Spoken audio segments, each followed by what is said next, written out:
Hello, my name is Duilio Charco. I am a sophomore and I am a business administration major with a minor in theology. California.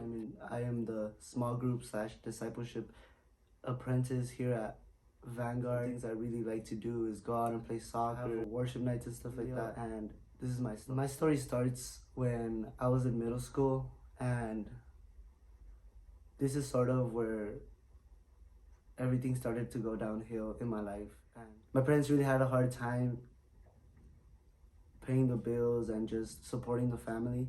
So they would always be in arguments and they would always do all of these things like in front of the family. And what ended up happening was that my dad, doubling down on everything going on, he sort of began to go to drugs, and he started to become a danger in our family instead of someone who was supposed to be a supporting role.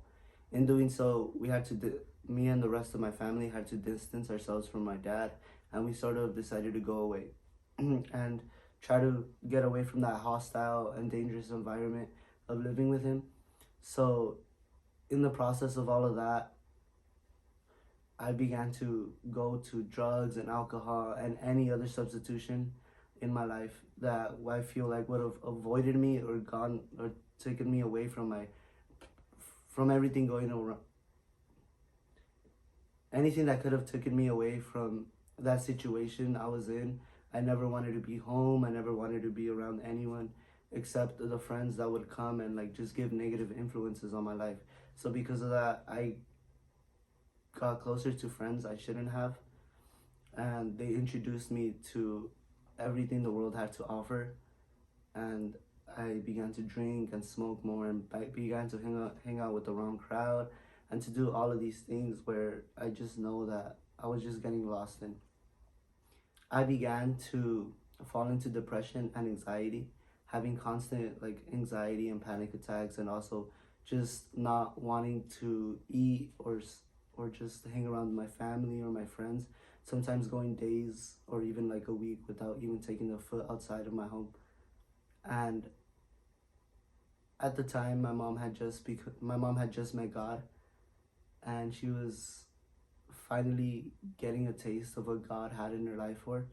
So she began to push this in our family. Slowly but surely, she began to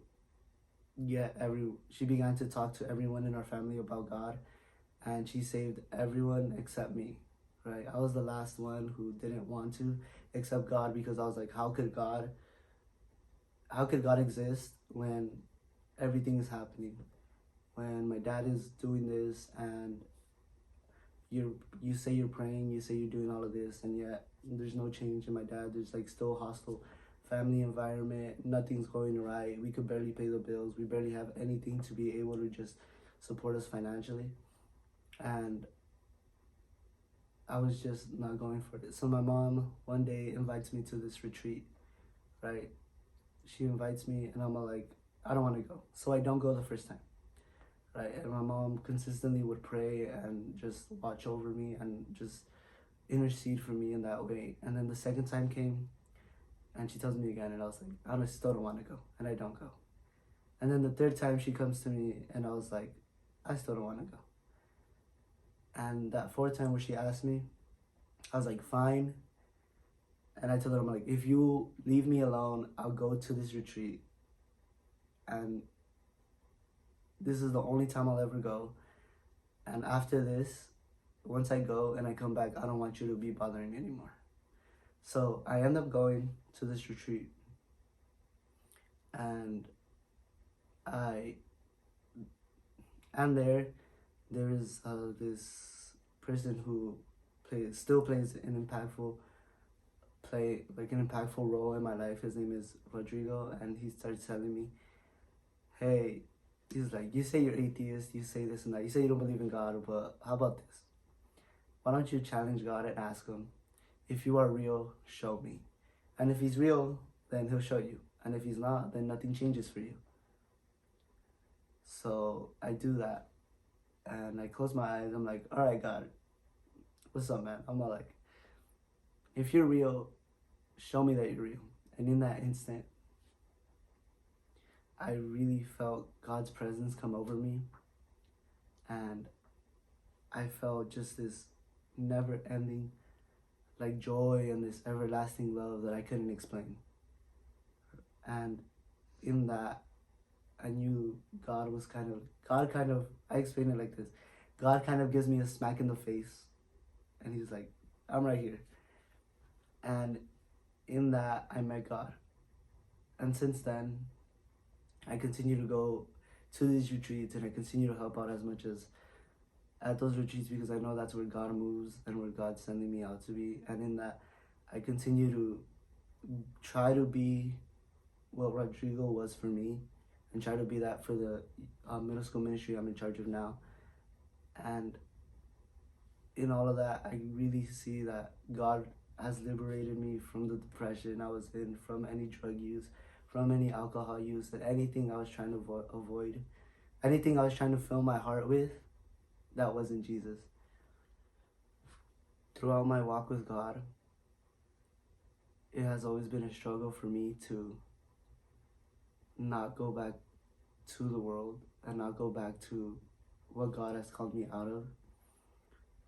And I feel like some of the things that were the hardest things in my walk with God is that just that temptation where people are like, hey, let's go out, let's go do stuff, and let's go out and drink, let's go out and smoke, like it's gonna be fun, this and that. And as I was walking with God, I have failed, but I know that God has always brought me back, right? There's this story that I like to tell. Was I was serving in youth ministry, I was helping out with the high school ministry, and I myself was struggling, and I go out at 11 p.m. with someone, right? And you know what they say, nothing good ever happens after 10. And I sort of knew their intention and I sort of knew what they wanted. But I was like, no, she knows of God, she knows, and it'll be fine, I'll just go. And I go and I meet up with her, this and that. And then I get a phone call. And my friend's calling me, and I'm like, it's like 1 in the morning, what does this guy need? I answer and I'm like, hey, what's up? And he's like, hey, everyone got drunk, everyone's crossfaded, and I need your help driving them all back home. And he's just like, where are you? And I'm like, oh, I'm with this person. They're like, and he tells me, aren't you Christian? Keep in mind, this guy wasn't Christian, right? He's like, aren't you Christian? What are you doing? And I was like, I don't know what I'm doing. He's like, hey, I need your help. You say you're trying to get yourself right. You say you're trying to further your relationship with God. I don't know what that is, but if you can help me out, come through. And I would really hope that you come through.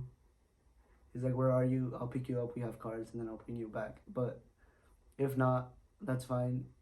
I'll find another way to get these guys. And in that time where he was talking to me, I was like, dang.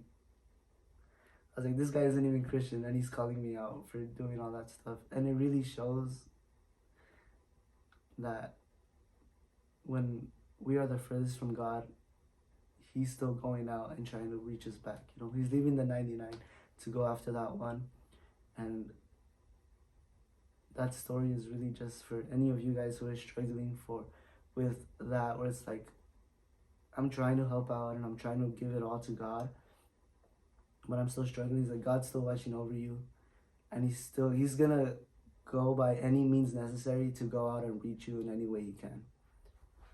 My name is Duilio, and this is my story.